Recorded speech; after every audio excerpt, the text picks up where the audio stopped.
Hi there, welcome to our channel. So Motorola is going to launch a new smartphone codenamed Nio. It will probably launch in the first quarter of 2021 and it might be a flagship phone.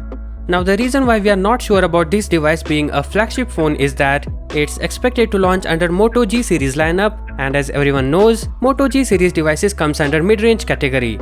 However, this phone does offer a flagship chipset which technically makes it a flagship phone. Anyways, let's keep that aside and check out its design. Yeah, we have the leaked image, credits to renowned tipster Ivan Blas who shared this image which shows its front design. Right out of the bat, we can see that there are two camera cutouts. Generally, companies use a single elongated cutout and place both the cameras. Or in some instances, we have seen companies hiding the dual camera cutout using software solutions. In any way, it doesn't really matter. Also, the bezels on Motorola Nio are fairly slim with a slightly thick chin. In addition to the design, we also have the display specs revealed previous month. The Motorola Nio's screen will support a full HD+ resolution of 1080x2520 pixels and a 90Hz refresh rate. But there are speculations that the device may arrive with a support for an unusual refresh rate of 105Hz. Maybe it's Motorola's way of saving more battery while providing smooth refresh rate.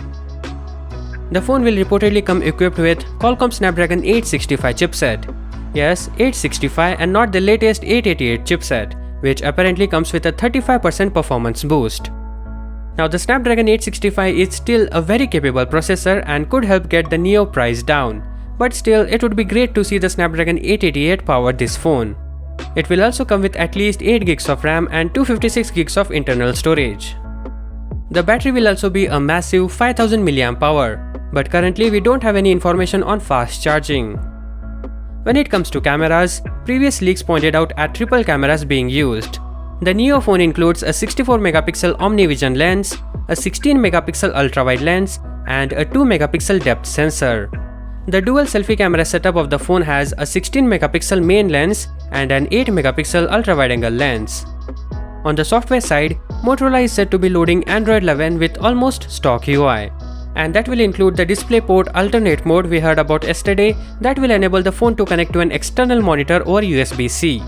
So that's pretty much everything that is known until now. For more such details, do subscribe. Thank you for watching. Peace out.